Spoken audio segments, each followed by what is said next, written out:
Nós temos aqui conosco o pastor Daniel Dides. Ele é da Igreja Batista Histórica em Lafayette, Conselheiro Lafayette.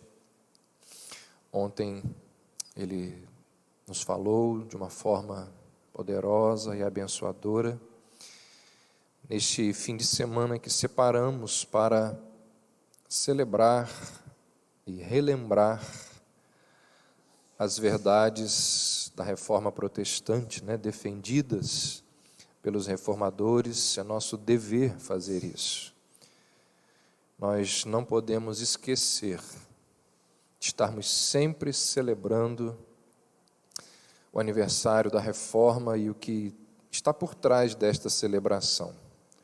Isso é importante para que, quando os nossos filhos crescerem,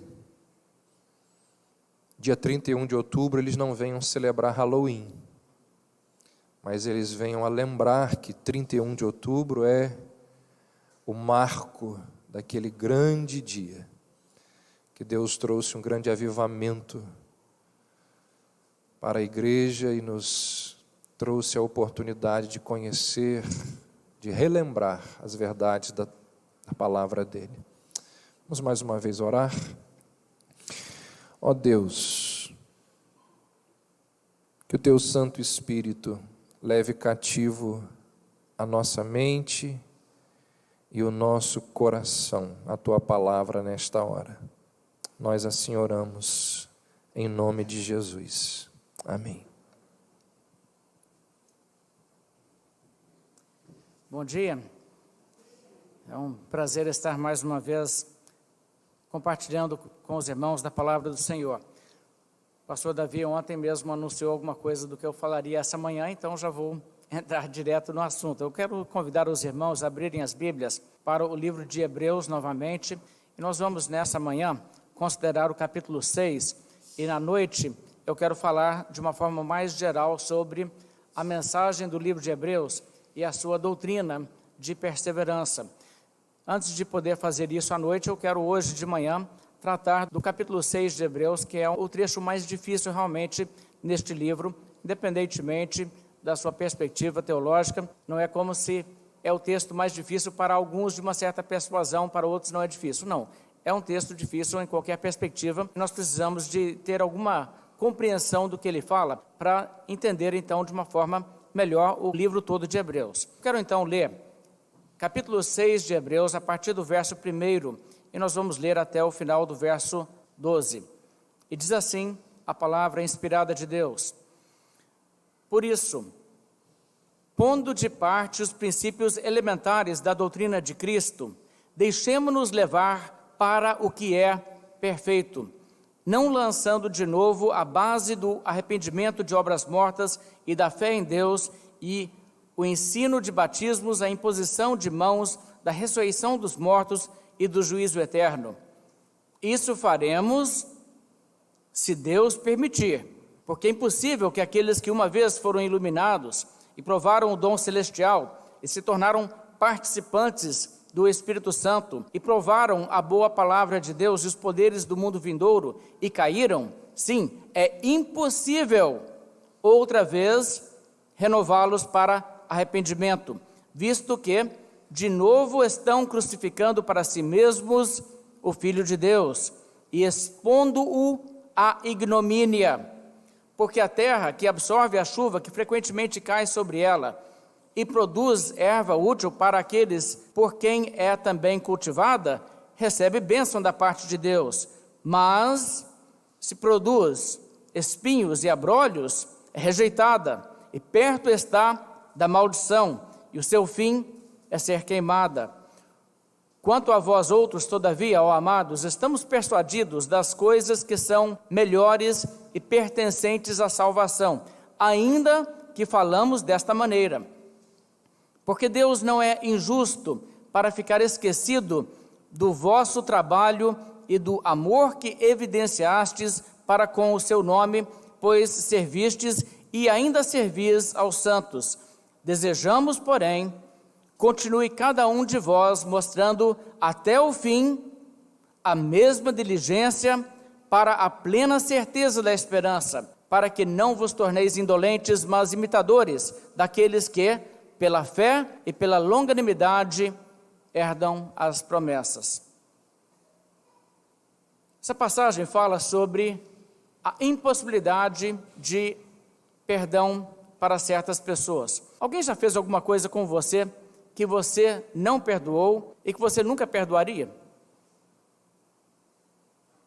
Existem pessoas que têm exatamente essa realidade. Elas não perdoam certas pessoas e não perdoam mesmo, por nada. E Deus, será que Deus é assim? Será que existe algo que Deus nunca perdoaria? Sabe, antes de você correr e dizer, não, Deus não, que isso? Deus nunca faria isso. Conforme Jesus, existe sim. Existe pecado que não tem perdão.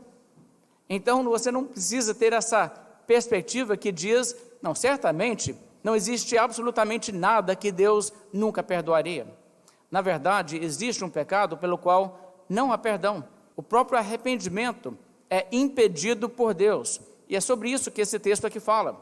O livro de Hebreus é escrito em um período em que a igreja está passando por perseguição. E a carta é aos hebreus, propriamente. Hebreus são judeus, são as pessoas que se converteram ao cristianismo, tendo vindo propriamente do judaísmo.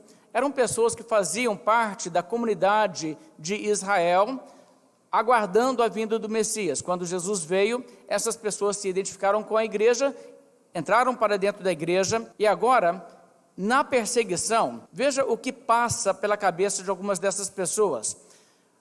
A igreja está sendo perseguida.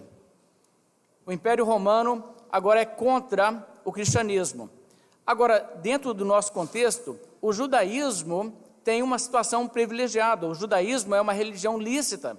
Se eu voltar para a sinagoga, se eu me desassociar do cristianismo e de Jesus, e estiver num contexto de sinagoga judaica e judaísmo, olha que situação favorável. Eu posso continuar adorando o Deus da Bíblia, o Deus do Velho Testamento, o Deus de Abraão, de Isaac e Jacó, e eu posso ter ali o culto de Deus e ter um relacionamento com Deus, e escapar da perseguição que é voltada propriamente aos cristãos. Eles não vão mexer comigo se eu não me associar com o cristianismo. E nessa perspectiva seria uma tentação para pessoas se desassociarem de Cristo para tentarem se livrar dos perigos da perseguição. Então, nesse contexto, o livro de Hebreus chega e ele tem um tratado teológico muito intenso para mostrar que não existe possibilidade, uma vez que Jesus veio, de servir a Deus separadamente de servir a Jesus Cristo, de reconhecer que Cristo é o cumprimento do Velho Testamento, Ele é o Messias prometido. Se hoje você tentar servir a Deus nos moldes da velha aliança e do Velho Testamento, você estará tão longe de Deus quanto qualquer pagão numa religião que nada tem a ver com Deus da Bíblia. É necessário que você então seja leal a Cristo e ao nome de Cristo. Então isso na verdade não é uma opção, sair da igreja e ir para a sinagoga ou voltar ao judaísmo. E o texto de Hebreus na verdade ensina que perseverar em Cristo e na profissão de fé cristã, apesar das dificuldades, é a única opção. Abandonar a Cristo é na verdade um caminho de perdição eterna. É isso que o livro ensina. Agora, o que é interessante é que o texto que nós aqui estamos olhando está inserido no meio da epístola. No capítulo 5, o autor de Hebreus está fazendo uma defesa da superioridade de Cristo, detalhando a maneira em que Jesus Cristo atende todos os requisitos para ser o nosso sumo sacerdote, que ele não é da ordem levítica, ele é, na verdade, um sacerdote que tem um sacerdócio imutável segundo a ordem de Melquisedeque. E então ele faz menção de que isso envolve assuntos complexos, difíceis de entender, que ele gostaria de prosseguir e explicar mais essas coisas, mas ele hesita e diz o seguinte, que antes de poder aprofundar nesse assunto, ele tem um receio. Ele tem um receio em relação aos seus leitores, que talvez eles teriam dificuldade de entender e de acompanhar esse assunto. E por quê? Ele diz no final do capítulo 5, os versos 11 a 14, Dado o tempo decorrido, desde que vocês já estão aprendendo sobre Cristo, vocês deveriam estar, na verdade, tão mais adiantados no seu entendimento, que nem precisariam ser ensinados sobre essas coisas. Então, no capítulo 6, ele chega e começa a dizer o seguinte: deixando, portanto, os princípios elementares da doutrina de Cristo, e ele cita alguns exemplos, ele diz, então, vamos prosseguir e vamos para frente. E aí ele diz no verso 3, isso faremos se Deus permitir. Ora, isso é uma introdução muito interessante para o que ele vai dizer a partir do verso 4. O que ele está dizendo essencialmente a essa altura é o seguinte: temos coisas difíceis para explicar, mas nós vamos explicar essas coisas, vocês vão chegar lá, vocês vão entender essas coisas, quer dizer, vocês irão se Deus permitir. Ele então abre esse parêntese e dá a entender o seguinte: pode ser que Deus não permita, pode ser que já não seja possível no seu caso. E por quê? Veja o que ele diz no verso 4, porque é impossível que aqueles que, e ele cita uma série de privilégios, tiveram privilégios tais e tais e tais, é impossível que essas pessoas que tiveram tudo isso e caíram, sejam renovados para arrependimento. Se for esse o caso, já era, não tem como. Não tem perdão, não tem salvação para essa pessoa. É basicamente isso que ele está dizendo aqui. Deixe-me fazer uma observação. Eu uso a edição revista e atualizada da Bíblia, talvez a sua seja diferente. No verso 4, onde diz, é impossível, pois, na revista atualizada, na verdade não é a melhor tradução, conforme outras também usam, por exemplo, a corrigida. Se você usa a edição corrigida ou algumas outras, você vai ver que, na verdade, elas colocam de uma forma diferente. Em vez de dizer, é impossível, pois, elas dizem, por que é impossível? Ou, pois é impossível, que seria, na verdade, uma tradução mais precisa para transmitir a ideia do texto grego a essa altura. A ideia é que é isso que vem a seguir, que explica a sua colocação no verso 3. E isso faremos se Deus permitir. Se Deus permitir, por quê? Porque é impossível para tais e tais pessoas se arrependerem. Essa que é realmente a forma da construção, o sentido dessas palavras. Agora, é fácil de entender nessa passagem que o texto aponta uma rua sem saída, uma ida sem volta. A pessoa entrar numa situação da qual ela nunca poderá voltar e ser salva. O capítulo 12, os versos 16 e 17 de Hebreus, eu gostaria que você abrisse lá e lesse. Você encontra essa mesma realidade sendo reforçada. Eu quero trazer isso para mostrar como, no contexto maior da epístola, isso é realmente contemplado. Veja Hebreus 12, o verso 16. Nem haja algum impuro ou profano como Esaú, o qual, por um repasto, vendeu o seu direito de primogenitura, pois sabeis também que, posteriormente, querendo herdar a bênção, foi rejeitado, pois não achou lugar para arrependimento, embora com lágrimas o tivesse buscado. Está vendo aqui a ilustração? O que o autor de Hebreus está fazendo é o seguinte, ele está dizendo, olha, não venha fazer uma bobagem do tipo como Esaú fez. Mais tarde, Esaú entendeu o que ele fez, ele queria reverter a situação, com lágrimas ele queria fazer alguma coisa, mas já era tarde, não tinha como fazer mais nada. E ele então usa isso como ilustração do aviso que ele está dando. Então é disso que estamos tratando aqui. O que então essa passagem está dizendo? Na verdade, essa é uma passagem polêmica. Durante toda a história da igreja, ela foi uma das passagens mais polêmicas da Escritura. Dar um pouquinho de história aqui para entender o contexto. Houve uma controvérsia, chamada a controvérsia novaciana, nos primeiros séculos da igreja. Na perseguição que o Império Romano trouxe sobre a igreja, havia pessoas que, uma vez entraram para a igreja, foram batizadas, se tornaram membros propriamente da igreja cristã, diante da perseguição apostataram, abandonaram a fé. E quando a onda de perseguição vigente passava, essas pessoas se tornavam e queriam voltar para a igreja. E o que você faz com pessoas assim? Bem, na realidade, quando pessoas afastam da igreja por causa da perseguição, isso denuncia que existe uma deficiência muito séria na experiência espiritual dessas pessoas. Mas elas podem ser readmitidas? Em geral, as igrejas entendiam que sim. As igrejas, então, entendiam, olha, você agiu errado, mas vamos então te receber de volta. E a compreensão poderia ser no sentido seguinte: pode ser que você nunca realmente foi salvo, mas se você agora quer entrar para a igreja, nós te recebemos e você pode ser admitido como membro da igreja, sim. Nós queremos que você seja uma pessoa fiel e salva. Agora, havia um homem chamado Novato que acreditava que não, essas pessoas não poderiam retornar para a igreja, essas pessoas não tinham possibilidade de perdão, porque elas haviam sido iluminadas e caíram, e ele usava esse texto. E a compreensão dele é interessante, ele faz uma interpretação com um certo anacronismo. No segundo século cristão, passou a se chamar o batismo de iluminação. As pessoas que eram batizadas na igreja diziam então, essa pessoa foi iluminada, ela já recebeu o batismo. Isso não era verdade no período do primeiro século, quando Hebreus foi escrito. Então você vê que se você interpretar, foram iluminados desta forma, você não está interpretando da maneira que seria interpretado quando o livro foi escrito. Mas no período em que eles estavam discutindo essa passagem, havia essa forma de se expressar. Então, a posição desse homem e de seus seguidores, se a pessoa uma vez entrou para a igreja e foi batizada e a abandonou, nunca mais ela pode voltar, não pode ser readmitida, não importa quanto ela queira. Fecha-se a porta para essas pessoas.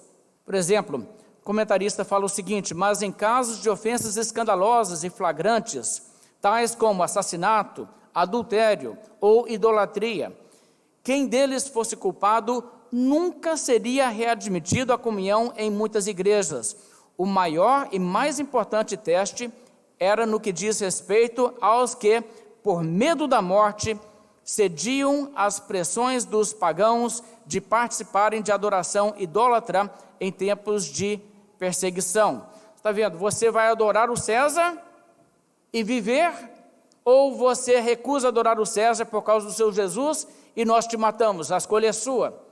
E a pessoa diz, tá bom, eu faço o sacrifício para o César. Daí passa aquele momento de perseguição intensa, e a pessoa chega na igreja dizendo, gente, eu estou tão arrependido, vocês me aceitam de volta? Algumas pessoas diziam, não, de jeito nenhum, já era para você, meu amigo, já era. Você cometeu o pecado de Hebreus 6. A maioria das igrejas naquela época entenderam que essa interpretação estava errada, que isso não era o sentido de Hebreus 6. Mas como isso se tornou uma coisa tão forte entre algumas igrejas, teve até mesmo igrejas que entendiam, olha, é melhor sacrificar o livro de Hebreus e descartá-lo e não aceitá-lo como parte da Bíblia, do que deixar que as pessoas façam esse tipo de coisa aí. Sabe, existem muitas passagens na Bíblia que mostram que pessoas cometem erros graves e depois se arrependem e são restaurados. Existem exemplos assim. Você encontra, por exemplo, Pedro que negou a Cristo sob pressão, você vê Pedro restaurado. Você encontra, por exemplo, em 1 Coríntios, um homem que estava vivendo uma situação de imoralidade tal, que nem entre os gentios era comum. E o que acontece? Esse homem, a segunda epístola aos Coríntios indica, foi restaurado para a igreja. Então o que você tem é bastante base bíblica para dizer que pessoas que tiveram uma queda notória, moral, ou até mesmo tiveram um momento de fraqueza em que negaram a Cristo, que essas pessoas podem sim ser readmitidas na igreja. O que você faz então com Hebreus 6? Se é isso que Hebreus 6 quer dizer, então ele está em desarmonia com o resto da Bíblia, e você não vai dizer então, isso aqui é a palavra de Deus, porque contradiz a palavra de Deus. Agora também você pode fazer o seguinte, você pode olhar para Hebreus 6 com mais cuidado, e dizer, mas espera aí, Hebreus 6 diz mesmo isso aí que esses homens estão dizendo?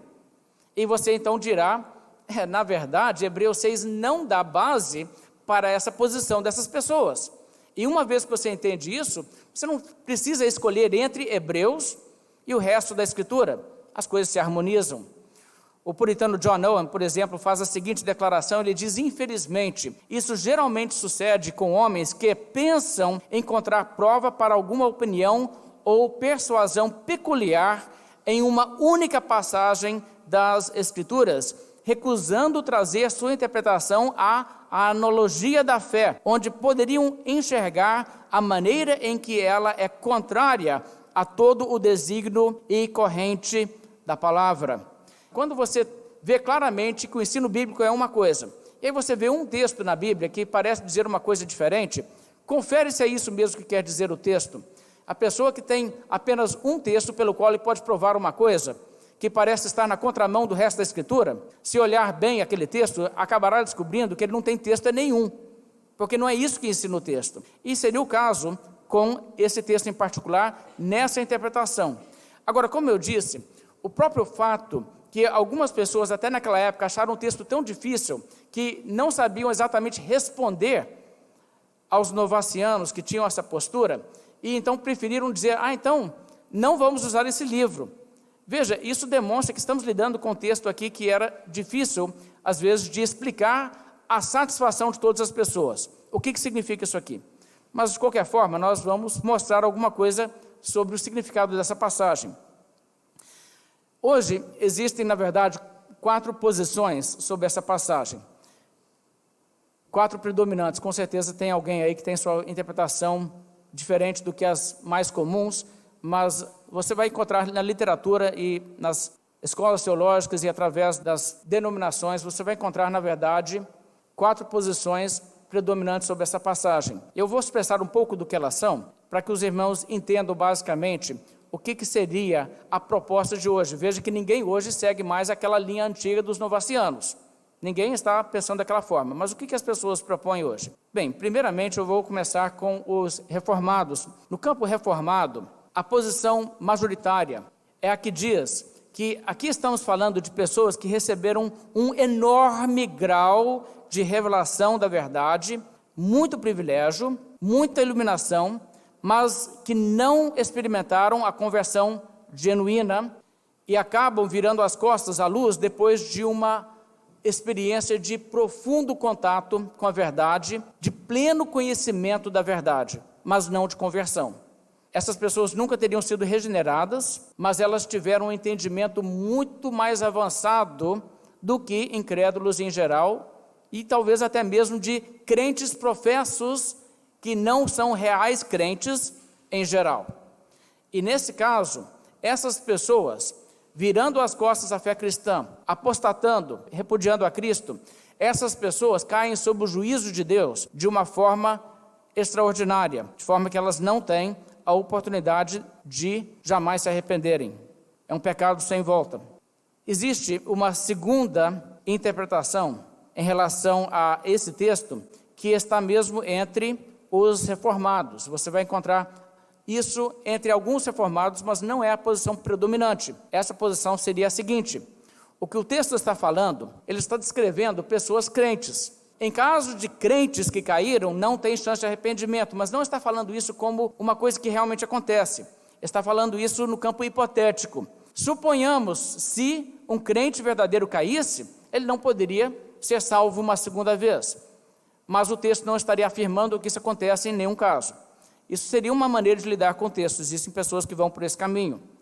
Agora, existe, claro, no campo arminiano, aqueles que interpretam isso como o ensino da perda da salvação. Agora, deixa-me falar um pouco sobre a questão de arminianismo e calvinismo, porque existe hoje uma percepção de muitas pessoas que dizem assim: o que é o arminianismo? O arminianismo é o ensino da perda da salvação. Agora, veja só, isso na verdade não é uma definição correta do que é arminianismo. Existem muitos arminianos que não acreditam na perda da salvação. Eu preciso entender isso. O próprio Armínio, se tomarmos o nome de Armínio como o padrão referência do que é arminianismo, Armínio discordava da doutrina reformada da eleição, mas não ensinava a perda da salvação. O próprio Simão Episcopos, que foi um dos líderes que ajudou a redigir a remonstrança no século XVII sobre os 5 pontos do arminianismo que foram propostos na Holanda para uma revisão da doutrina da Igreja Reformada Holandesa, ele não acreditava na perda da salvação. O que acontece é que os seguidores de Armínio rapidamente abraçaram a ideia da perda da salvação, mas essa não foi a proposta original. A proposta original era uma visão alternativa à visão reformada sobre a eleição, a predestinação. Agora, veja só, uma vez que uma pessoa não entende a conversão, a salvação, como graça especial de Deus, que Deus resgata para si o seu povo eleito, dando a essas pessoas uma medida de graça maior do que ele dá para outras pessoas. Ou seja, quando se nega a doutrina reformada da eleição, e se ensina que, na verdade, o que Deus faz é que Deus coloca a salvação acessível a todos e deixa que o homem se prove se ele vai fazer o certo com a graça preveniente que Deus dá para o pecador. Deus dá um pouco de graça, e se você fizer bom uso da graça, como recompensa por essa boa decisão, você recebe mais, e é assim que você vai chegar a se converter. Não é que Deus propriamente te traz a Cristo por graça irresistível. Deus te dá um pouquinho de graça, e conforme você corresponde ou não, você se converte. Uma vez que essa é a visão que você adota sobre a conversão, que é a visão arminiana, o que acontece em seguida é que existe uma tendência muito grande para você perceber a continuidade da salvação, como também sendo uma coisa que pode acontecer ou não. Veja, o pecador está lá na incredulidade. Deus o salva soberanamente? O arminiano diz não. Deus torna possível, mas Deus não torna certo. E aí você diz, tá, mas uma vez que agora ele é convertido, Deus o guarda, Deus garante a sua perseverança. O arminiano tende a falar o quê? Não necessariamente, né? Se antes ele poderia resistir à graça de Deus, quem garante que agora depois ele também não pode? Então, o que o arminiano acaba acreditando é o seguinte: mesmo regenerado, mesmo transformado em uma nova criatura e justificado, não existe uma garantia de que aquela pessoa agora irá perseverar em santificação até o fim. Não existe. E agora o que você faz com essa pessoa? O que você faz é o seguinte: arminianos vão em dois caminhos. O caminho tradicional dos arminianos é dizer, e quando isso se dá, quando se dá o fato de uma pessoa se converter e depois se rebelar contra Cristo e voltar atrás, essa pessoa volta a ser perdida. Essa é a visão de muitos arminianos. Agora, existe uma tendência mais recente de alguns arminianos tomarem a postura que diz assim: na verdade, depois que uma pessoa foi salva uma vez e foi perdoada, Deus nunca irá tirar a salvação dessa pessoa. Deus não vai impedir e controlar para que essa pessoa não volte atrás. Pode ser que essa pessoa abandone a Cristo mesmo, pode ser que ela venha a apostatar por completo. Mas uma vez salvo para sempre, essa pessoa vai morrer na incredulidade e ir para o céu, porque houve uma época em que ela se converteu. Agora, essa doutrina, francamente, ela é muito fraca. Ela é muito fácil de desbancar pela Bíblia a partir de muitos textos. Mas existem algumas pessoas que acreditam isso hoje. Então, o que acontece aqui em Hebreus 6 é que arminianos, soteriologicamente, sobre a questão da conversão, da eleição, vão para um desses dois caminhos. Alguns irão dizer, esse texto aqui está falando de pessoas que foram salvas e caíram, e portanto essas pessoas perdem a salvação. Existem outros que dirão, esse texto está falando de pessoas que foram salvas, perdoadas, e depois caíram, depois apostataram, viraram as costas em Cristo, estão novamente crucificando para si o Filho de Deus, mas continuam salvos assim mesmo. E você olha para esse texto e diz, o quê? Como assim? Como que você pode chegar nessa conclusão? O que você faz com esse texto? Eles dizem, não, mas o que vai acontecer com essa pessoa, o que está em jogo, não é a própria salvação, é apenas as recompensas e galardões que a pessoa receberia. E então eles vão dizer, o texto está nos falando que se um crente cair da fé, o que vai acontecer é que ele vai receber menos galardão na eternidade. É só isso que implica essa questão de não poder ser renovado para o arrependimento e tal. Será que é isso? Sabe, eu acho que isso aí é tão fácil de mostrar que é uma furada. Veja que o verso 8, veja como o texto fala, mas se produz espinhos e abrolhos, é rejeitada, e perto está da maldição, e o seu fim é ser queimada. Gente, que linguagem, maldição. Apartai-vos de mim, malditos, para o fogo eterno. Está vendo o tipo de associação que essa palavra traz? Ser queimada, como assim? Olha, isso nos remete à pregação, por exemplo, de João Batista. Já está posto o machado à raiz das árvores. Toda árvore, pois, que não produz bom fruto é cortada e lançada no fogo. Ser queimado, o seu fim é ser queimado. Isso não é vida eterna não, irmãos.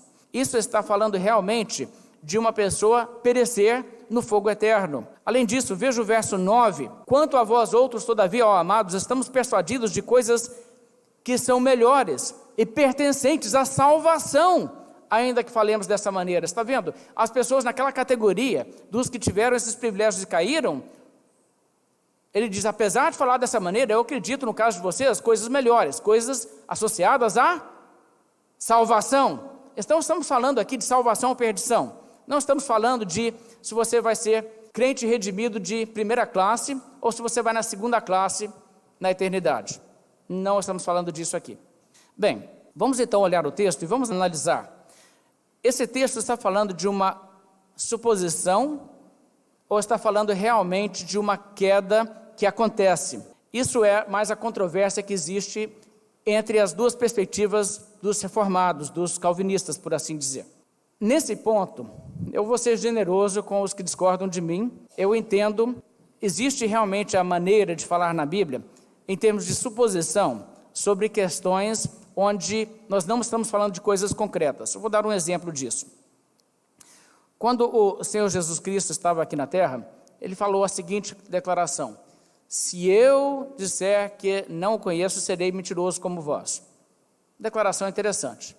Se eu disser que não conheço, então serei mentiroso. O que Jesus está dizendo? Ele está dizendo que existe essa possibilidade de que ele assim falaria, de que ele seria mentiroso? Não. Ele está apenas fazendo uma conjectura para ilustrar um ponto. É possível fazer desse tipo de colocação. É este o caso aqui? Alguns entendem que sim. Eu não estou convencido de que seja, mas se alguém levar essa direção, eu não vou estar, vamos dizer assim, brigando com essa pessoa. Eu entendo o raciocínio. Mas deixe-me trazer algumas considerações aqui. O contexto da passagem me parece expressar que existe uma incerteza real, legítima, na mente do autor, se os seus leitores poderão ou não progredir e acompanhar o que ele vai dizer, porque ele realmente parece estar contemplando. Pode ser que no caso de alguns de vocês não tenha mais jeito. O tom para mim parece ser esse. Tá? Então é a minha leitura do texto. Eu quero que você veja como ele chega nisso. Verso 1, ele diz, capítulo 6, por isso, pondo de parte os princípios elementares da doutrina de Cristo, deixemos-nos levar para o que é perfeito. Veja, deixemos-nos levar para o que é perfeito. Não lançando de novo a base do arrependimento, de obras mortas, a fé em Deus, o ensino de batismo, a imposição de mãos, a ressurreição dos mortos, do juízo eterno. Não voltando para essas coisas básicas. E aí veja o que ele diz. Isso faremos se Deus permitir. Porque é impossível que aqueles que uma vez foram iluminados e etc, e caíram, é impossível para essas pessoas. Agora, essa forma de falar, para mim, pesa muito para o lado que ele realmente está dizendo para os seus leitores, olha, no caso de vocês aí que estão me lendo, eu não sei como vocês estão, pode ser que alguns de vocês não tenham mais jeito. Pode ser que alguns de vocês já endureceram o coração, já resolveram, e o juízo de Deus pode estar sobre vocês de uma forma irremediável. Isso é o que me parece ser a leitura. Então eu não acho que ele está falando de uma suposição, eu acho que ele está tratando de uma possibilidade real. Agora vamos entender o que está em jogo aqui. O princípio é aquilo que o Senhor Jesus Cristo falou. Lembra que Jesus Cristo disse, vede pois como ouvis, porque ao que tiver se lhe dará, e ao que não tiver, até aquilo que julga ter lhe será tirado. Existe um princípio de que quanto mais Deus te abençoa, quanto mais entendimento você tem, de quanto mais privilégio você tem, maior é a sua responsabilidade e maior será a sua cobrança. Lembra que Jesus Cristo falou que pessoas que presenciaram o seu ministério e viram até mesmo os seus milagres, e ele diz que essas pessoas seriam cobradas de uma forma mais severa, por exemplo, do que cidades como Tiro e Sidom, Sodoma e Gomorra, que não tiveram tanto privilégio.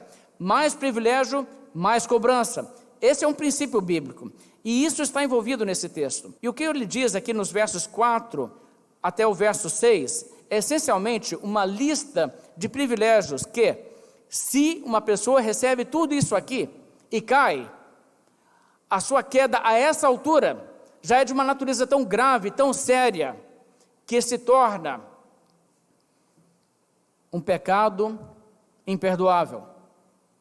Agora, isso é uma coisa de grande seriedade, porque se o que o texto está aqui dizendo não é na natureza de uma hipótese, mas é no sentido de que isso realmente acontece com pessoas, o que o texto está dizendo é que é possível haver uma pessoa que não está no inferno, ela está viva no planeta hoje, mas que a condição dela de pecador irremediavelmente condenado já é tão certa e absoluta e garantida quanto se ela já estivesse no inferno e não teria como nunca sair dessa condição. Isso é uma condição muito séria. E se o texto está falando que isso realmente pode acontecer, o texto então está falando, você não deve nunca brincar com as coisas de Deus e nunca brincar com a verdade. Se Deus traz uma verdade ao seu entendimento, você deve corresponder com essa verdade e levar as suas implicações a sério na sua vida. Você não deve dizer assim, não, eu sei que a Bíblia diz que é assim, mas não vai dar não, porque vai ser difícil, ou se eu levar isso a sério, vai implicar nisso e nisso, e a minha família e a sociedade, e... Está vendo? Porque quando você vai por esse caminho, o que você sabe se torna motivo do seu juízo. E se o seu entendimento chega a um grau de responsabilidade tal como aqui descrito, e aí você vira as costas e você nega a Cristo, e você crucifica a Cristo novamente, o que acontece? Então, nesse caso, para você, é impossível.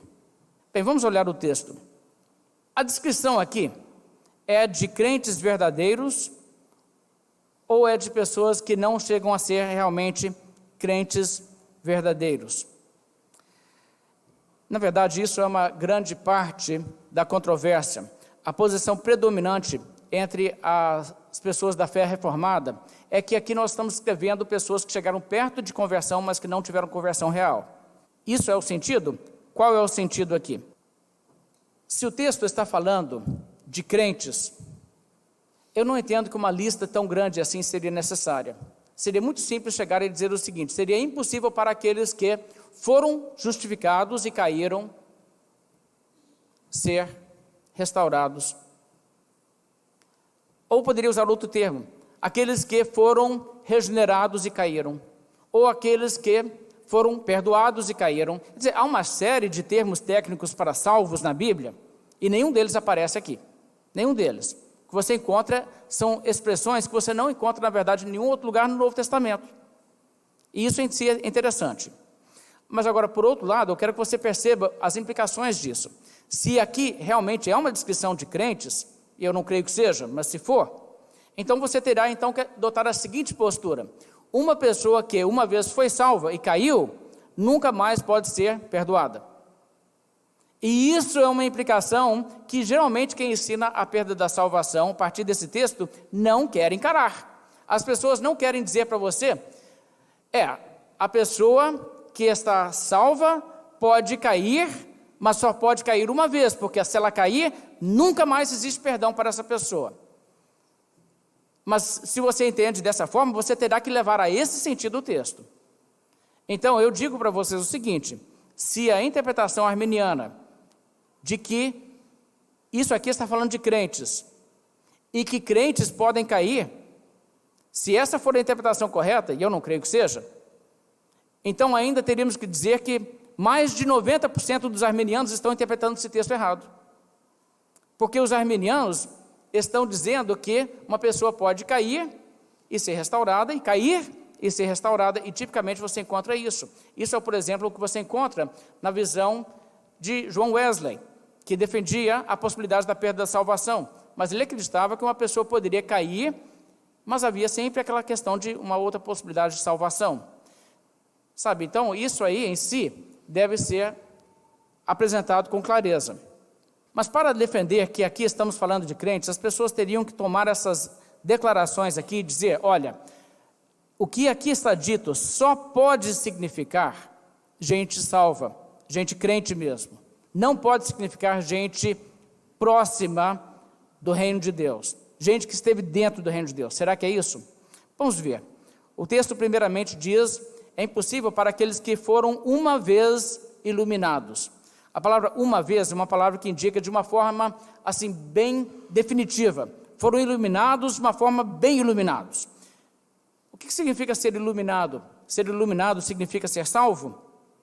Não, não significa ser salvo. Ser iluminado significa ter os olhos abertos, receber luz para que você entenda questões. Então, é possível uma pessoa ser iluminada e não ser crente, não se converter? Sim. É claro que para se converter, isso faz parte. Sem que você seja iluminado, sem que você entenda o Evangelho, sem que você entenda quem é Jesus, você não irá se converter. Mas é possível receber iluminação e não se converter.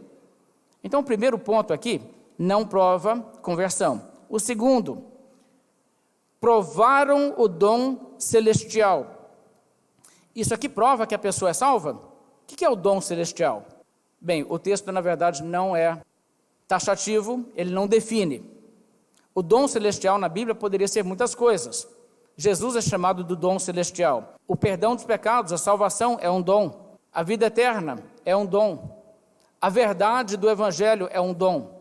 Qual que é o sentido disso aqui? As pessoas provaram o dom celestial. Mesmo que você entenda que o dom celestial aqui seja a salvação, o que não tem como provar que seja, mas mesmo que você tome essa direção, olha o que acontece.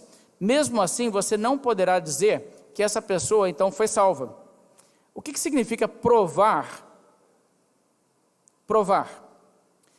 Se for a salvação, se podemos substituir provaram o dom celestial por provaram a salvação, ainda assim você tem uma palavra aqui, provar, que fica aquém de realmente ter posse da salvação necessariamente. A palavra provar frequentemente é usada com o sentido de sentir o sabor de uma coisa, como quem faz um teste para ver se irá engolir ou cuspir fora. E isso acontece na Bíblia. Você poderia, por exemplo, pegar o próprio modo em que Jesus Cristo falou em Mateus 27:34, quando as pessoas ofereceram a Jesus o vinho amargo, a Bíblia diz, provando-o, não o quis beber. Provando-o, a mesma palavra grega. Ele pôs na boca, sentiu o sabor, avaliou, cuspiu fora, não ingeriu. Então, quando a Bíblia fala, por exemplo, Jesus dizendo, eu sou o pão da vida que desceu do céu, se alguém dele comer, viverá eternamente. Jesus, poderíamos dizer assim, é o pão que Deus nos deu. Se a pessoa provar esse pão, ela é salva? Não, se provar, pode ser que ela coma ou não. Está vendo o sentido da palavra? Então, o que acontece? A essa altura, nós temos essa controvérsia, onde pessoas dizem, olha, mas se a pessoa provar, a pessoa então teve salvação. A pessoa experimentou salvação. Não necessariamente. Sabe, pessoas frequentemente apontam, por exemplo, Hebreus 2, verso 9, onde a Bíblia diz que Jesus provou a morte por todo homem. E eles dizem então, aí está vendo, Jesus provou a morte. Isso quer dizer que Jesus sentiu um gostinho da morte, mas não realmente ingeriu a coisa? Não, não significa.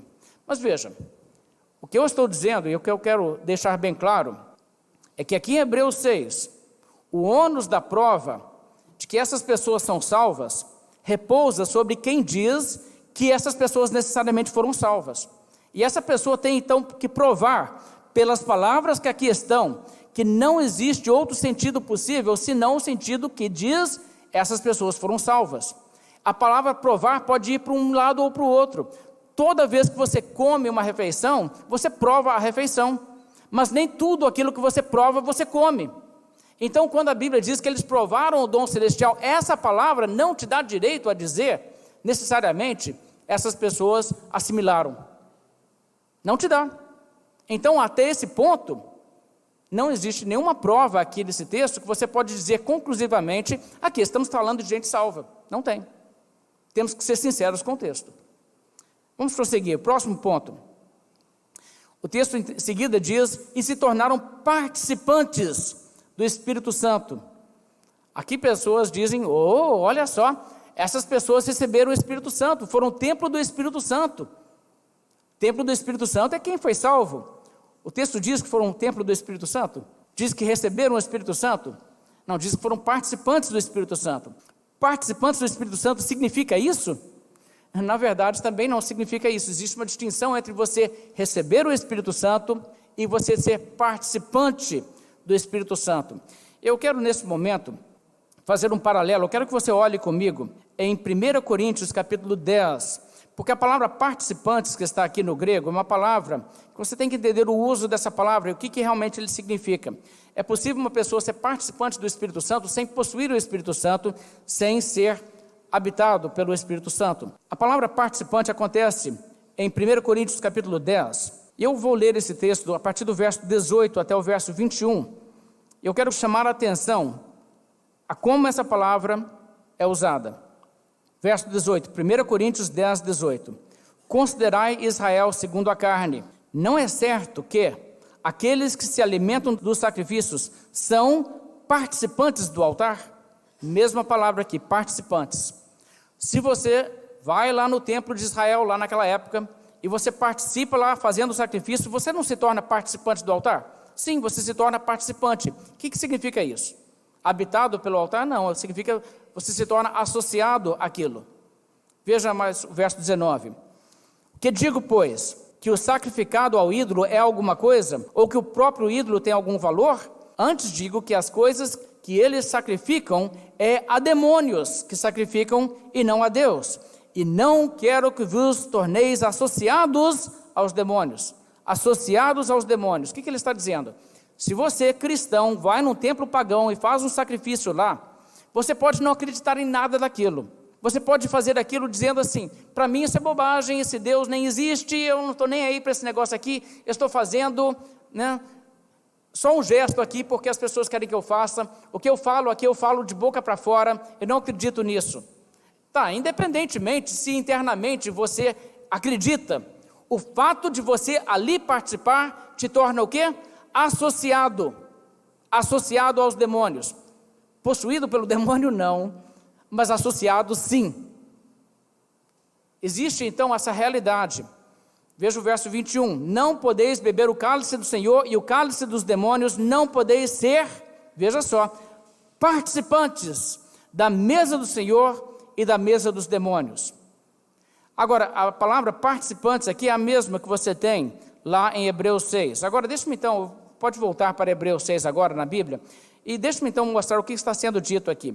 Quando uma pessoa se torna parte da igreja, essa pessoa está no âmbito em que o Espírito Santo opera.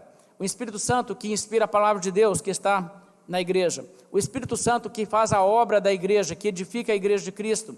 E uma pessoa que adentra a igreja e torna-se intimamente associado com a igreja, essa pessoa se torna participante da atividade e a obra do Espírito Santo. Quer seja essa pessoa propriamente uma pessoa em quem o Espírito Santo habita ou não.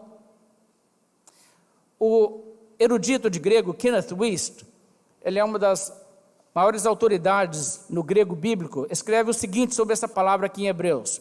Aqueles hebreus descrentes haviam se tornado participantes ou associados do Espírito Santo pelo fato de terem voluntariamente cooperado com ele em receber sua obra pré-salvadora que os conduzia passo a passo em direção ao ato de fé no Messias.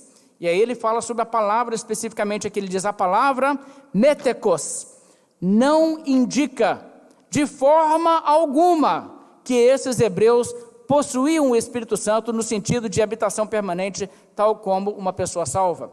Então, quer dizer, se você olhar o que significa a palavra, nós não estamos falando aqui de uma pessoa ser o templo do Espírito Santo. Estamos falando de uma pessoa ter se associado ao Espírito Santo. E isso pode acontecer sem uma conversão genuína. Então, temos visto mais um ponto aqui do texto, e na verdade ainda não encontramos nada que diga, então esse aqui a gente salva mesmo. Não tem como. São coisas que podem acontecer com uma pessoa sem ser salva. Veja ainda o próximo, em Hebreus 6, próximo ponto aqui diz, provaram a boa palavra de Deus e os poderes do mundo vindouro. E novamente você encontra essa palavra provaram. Parece que insiste-se em usar essa palavra. Não que eles tiveram uma real aceitação, mas sempre fazendo essa experiência com essas coisas. Eles vieram e provaram a palavra de Deus, provaram os poderes do mundo vindouro, essa operação do Espírito de Deus, que é aquele poder do mundo vindouro. Eles tiveram então essa associação. Eu quero ler as palavras de John Owen, o puritano, novamente. Ele diz: é dito que provaram a palavra, do mesmo modo como provaram o dom celestial. O escritor dessa epístola insiste nessa palavra de propósito, para mostrar que esses apóstatas não eram aqueles que realmente receberam, se alimentaram e viveram de Jesus Cristo conforme lhes é oferecido no Evangelho. É como se dissesse: não falo daqueles que receberam e digeriram o alimento espiritual de suas almas e assim o tornaram em nutrimento espiritual, mas falo daqueles que provaram a palavra de Deus de tal modo que deveriam tê-la desejado como leite sincero para seu crescimento espiritual, mas em vez disso, eles negligenciaram aquela boa palavra, recusaram-na como crianças desprezam o alimento que lhes é oferecido. Você já passou por isso? Tentar dar uma coisa que faz bem para a sua criança, coloca na boca, ela prova e ela cospe fora? Faz bem, você está tentando convencer a criança, mas a criança provou e diz: não, isso não é o sabor que eu quero na minha boca. E é isso que essas pessoas fizeram.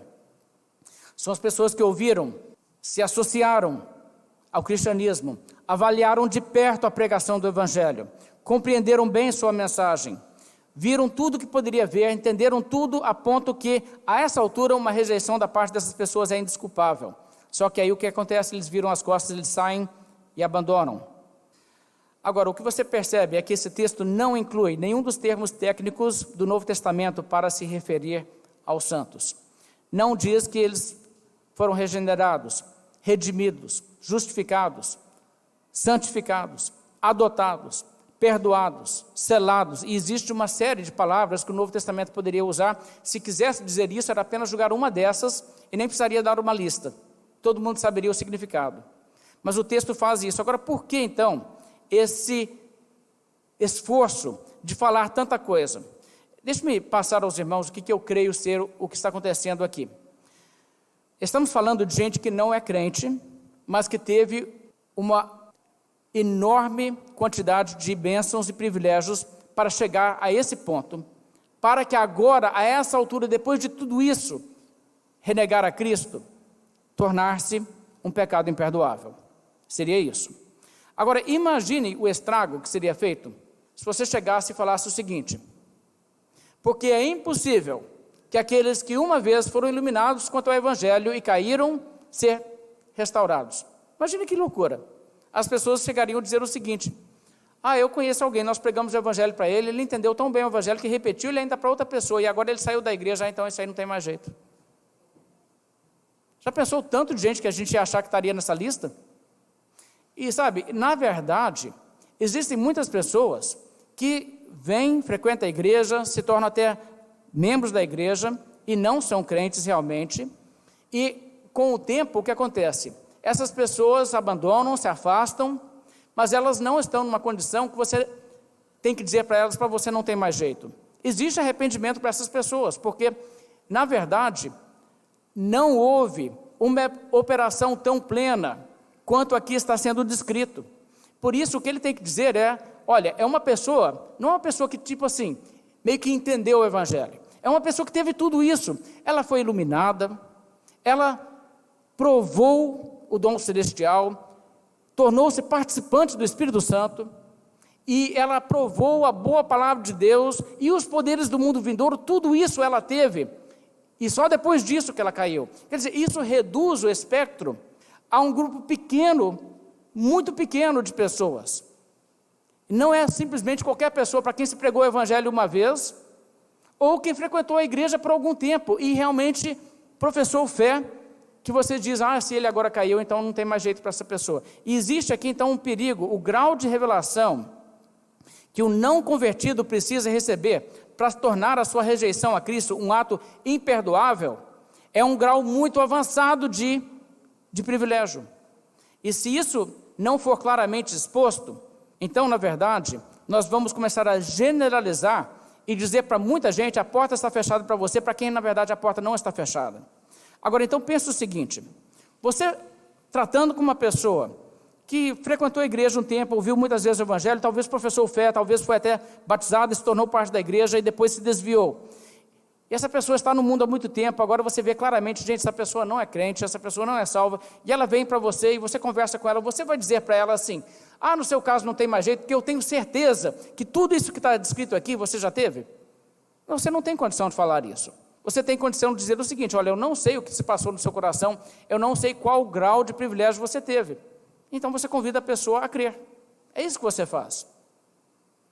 Mas ao mesmo tempo, você não pode garantir a uma pessoa, olha, não importa o quanto você tenha compreendido da verdade e quanto privilégio você tenha tido, se você negar a Cristo, crucificar Cristo, expô-lo à ignomínia novamente, não precisa se preocupar não, que depois para você ainda tem jeito. É perigoso, está vendo? Então você fica aqui com uma informação que não te dá nem a possibilidade de descartar precipitadamente as pessoas, mas também você tem que reconhecer que existe aqui uma seriedade muito grande, que não se pode brincar com isso. Afinal de contas, a quem muito é dado, muito será cobrado. Essa passagem não nos fala nada que taxativamente identifica essas pessoas como tendo sido salvas, mas recebem muitas bênçãos e privilégios grandiosos. Dentre os que professam fé em Cristo,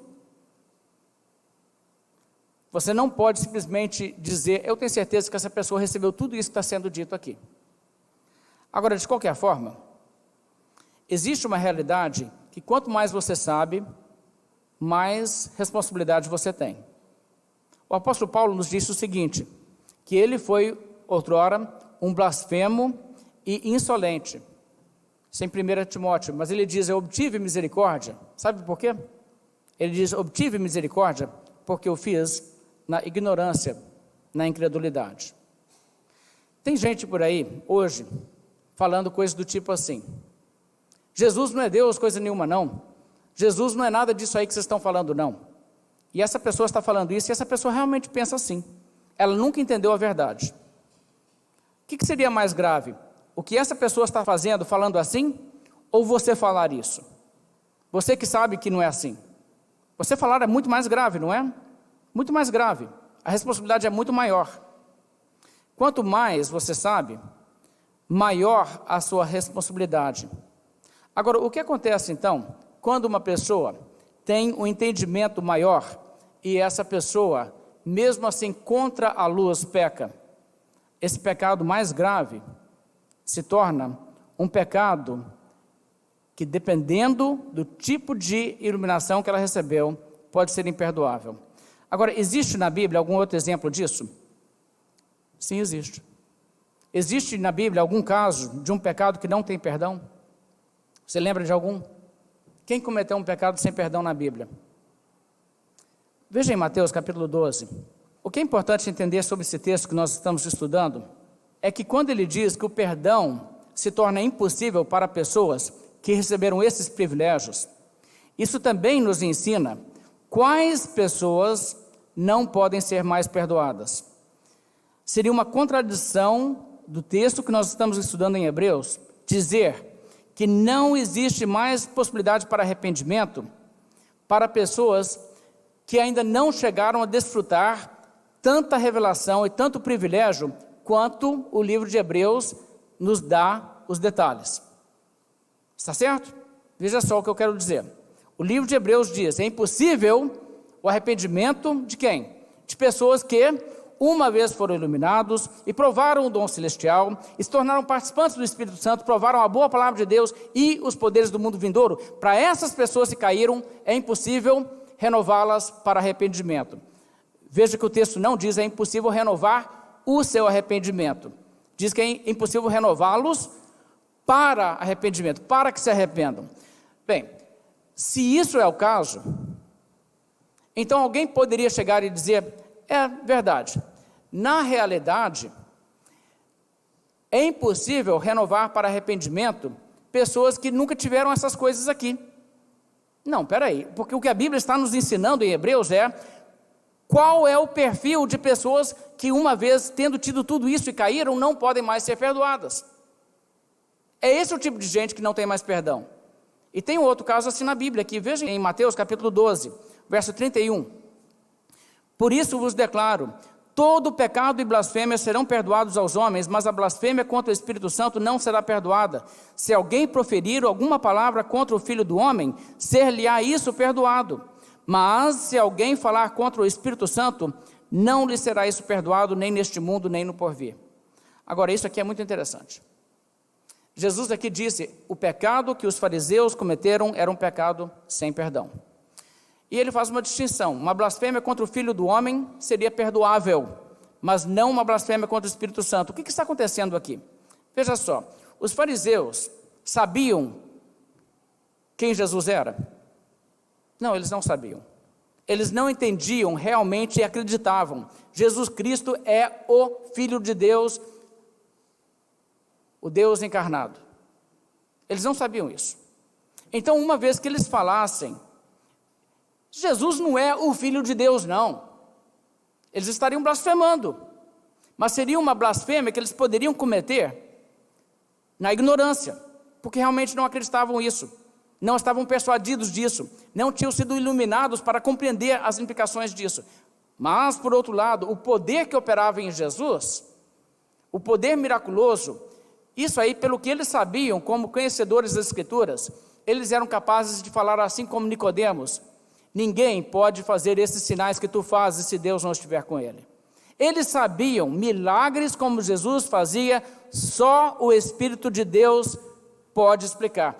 Então é claro que existe uma ligação. Se Jesus faz pelo Espírito de Deus, então ele é um profeta autêntico. Se ele é um profeta autêntico, o que ele fala sobre si mesmo tem que ser verdade. Mas veja, nessa questão de não entender quem Jesus era e não querer seguir esse raciocínio, para não chegar na conclusão de quem Jesus era, eles não queriam admitir que o poder operante em Jesus era o Espírito de Deus. E com isso, olha o que acontece, eles não admitem que o poder miraculoso em Jesus é do Espírito de Deus. E eles chamam então o Espírito Santo que opera os milagres de Jesus de quê? Beelzebu. Agora vamos lá, eles achavam realmente que aquele era o poder de Beelzebu? Não, isso eles sabiam que não era o caso. Eles podiam realmente achar que Jesus não era o Filho de Deus, mas que aquele poder operando em Jesus fosse Beelzebu, eles sabiam muito bem que não era. E eles então estavam cometendo uma blasfêmia contra o entendimento, contra a luz, que era uma coisa muito, muito, muito mais grave. E Jesus então diz isso, que não tinha como. A versão de Marcos, veja só, a Bíblia fala o seguinte: aquele que blasfemar contra o Espírito Santo não tem perdão para sempre, visto que é réu de pecado eterno.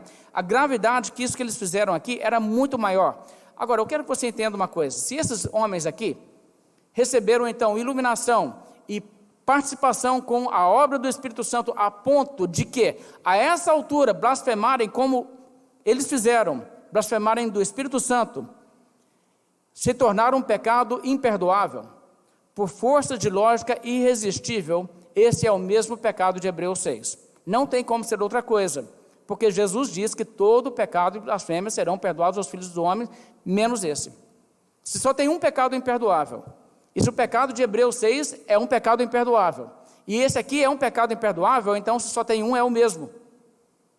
Agora aí está uma coisa interessante: o grau de privilégio, de iluminação, de capacidade de entender, conhecer as Escrituras, e ver Jesus, e ver os milagres de Cristo que os fariseus tiveram, necessariamente os colocou nesse patamar de privilégio, para que a essa altura, blasfemarem contra Jesus era um pecado imperdoável. Agora, isso então é uma implicação muito interessante. A pergunta que você tem que fazer agora é a seguinte: para que os fariseus então cometessem esse pecado imperdoável, eles tiveram que ser salvos? Eles eram salvos? Não, não eram. Eles nunca haviam se convertido. Então o que você descobre? Que esses homens, tendo essa associação tão grande com a palavra de Deus, com a mensagem de Cristo e com a operação do Espírito Santo, mesmo sem terem se convertido, achavam-se como pessoas que haviam sido iluminadas, que provaram o dom celestial, se tornaram participantes do Espírito Santo, provaram a boa palavra de Deus e os poderes do mundo vindouro e caíram. Isso aconteceu com essas pessoas e aconteceu aquém de uma conversão.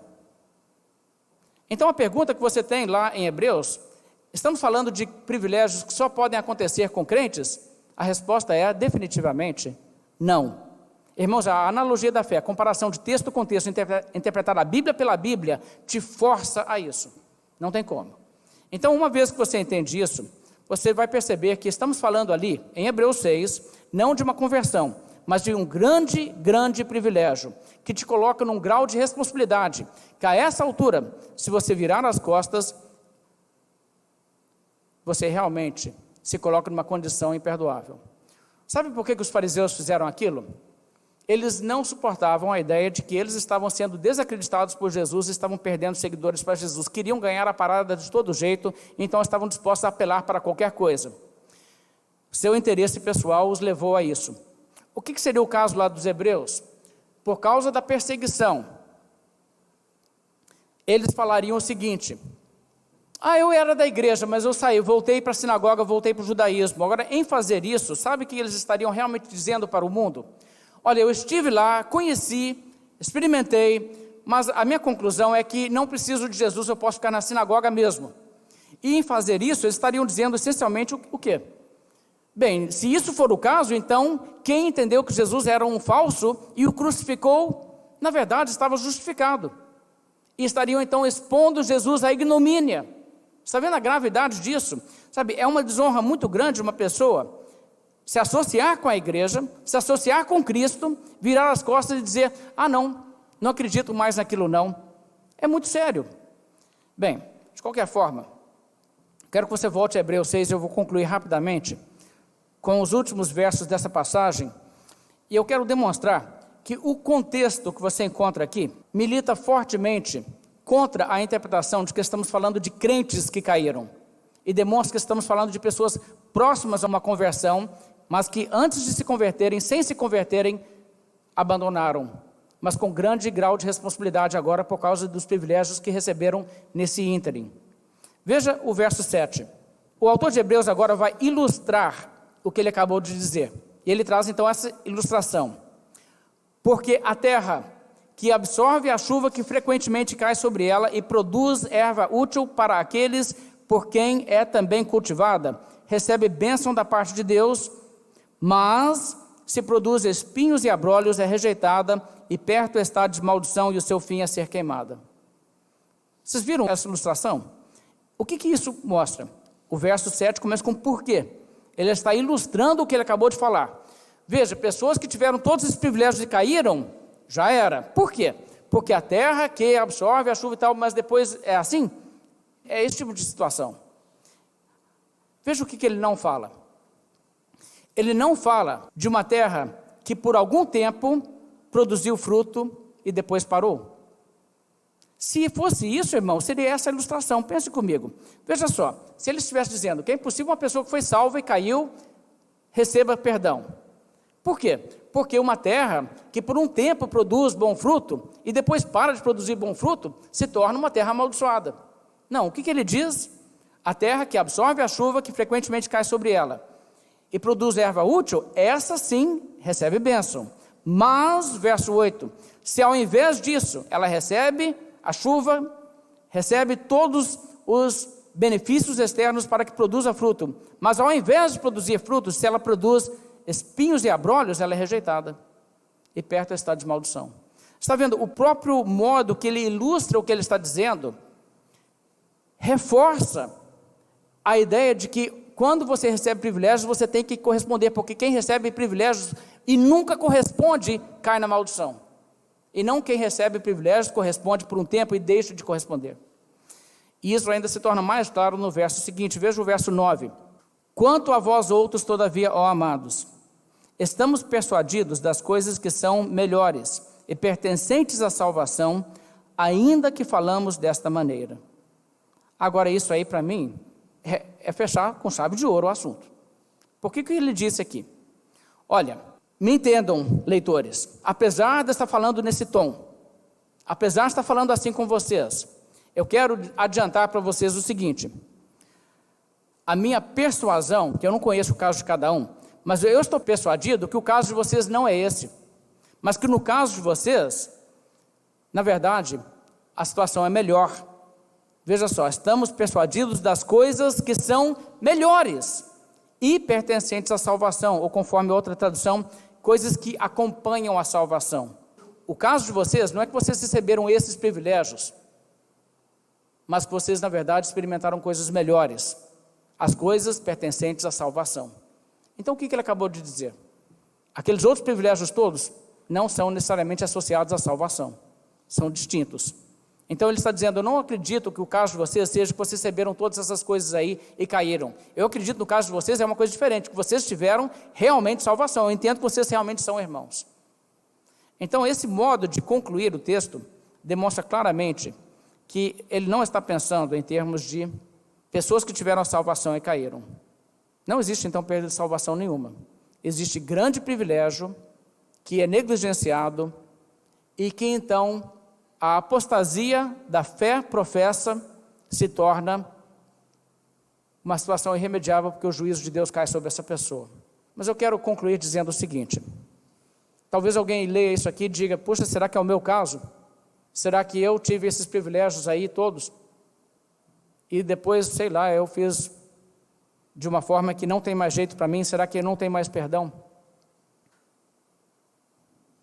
Se isso passa pela sua mente, reconheça o seguinte: o que a Bíblia está dizendo, que pessoas nessa condição, é impossível renová-las para arrependimento. Elas nunca se arrependerão. O que o autor de Hebreus está dizendo, olha, se tem algum leitor meu que está nessa condição, Deus não vai tocar o seu coração, Deus não permitirá que ele se arrependa, é um caso perdido. Se não for o caso, aqueles que são povo de Deus irão me acompanhar sim. Se fosse o seu caso, não tem mais jeito. Mas entenda que isso significa que se for esse o caso de uma pessoa, essa pessoa não estará preocupada em se arrepender. Essa pessoa não estará desesperada dizendo, eu quero o perdão de Deus, seu Deus me perdoa. Você sabe, só tem um jeito de uma pessoa realmente se voltar a Cristo com arrependimento e dizer, Senhor Deus me perdoa, não importa o que eu tenha feito, mas me perdoa, me aceita. Só tem um jeito. Ninguém pode vir a Cristo se o Pai não o trouxer. Se existe em você um entendimento que eu preciso de Jesus, e eu quero Jesus, e eu me arrependo do meu pecado, não precisa de haver em você também uma dúvida que diz, mas será que Deus ainda me aceita? Sabe, os fariseus cometeram esse pecado de blasfêmia do Espírito Santo. Você acha que os fariseus ouviram Jesus falar isso e ficaram para casa preocupados? Estavam totalmente indiferentes. Estavam entregues. Eles não viriam a se arrepender, não estariam preocupados. De modo que, se de fato existe em você esse desejo por Cristo, você tem que reconhecer que nisso aí Deus está abrindo a porta para você. Não é o seu caso. Vamos fazer uma oração, encerrando essa mensagem dessa manhã. Senhor Deus, de fato, a passagem que lemos hoje nos adverte sobre a seriedade com que devemos receber os privilégios que o Senhor nos dá. Senhor Deus, nós sabemos que nós que aqui estamos reunidos nessa manhã, somos abençoados com grande entendimento e privilégio. Senhor Deus, não permita que sejamos nós, pessoas de duro coração, tardios de ouvir, a quem a mensagem é apenas ouvida sem ser recebida no coração. Não permita, ó Deus, que provemos para desprezar a mensagem do Senhor, mas que a recebamos de todo o coração. E, Senhor Deus, nos ensine que a graça do Senhor é que nos salva e que nos sustenta, para que possamos dar a Ti, Deus, toda a glória. Te pedimos em nome do Senhor Jesus. Amém.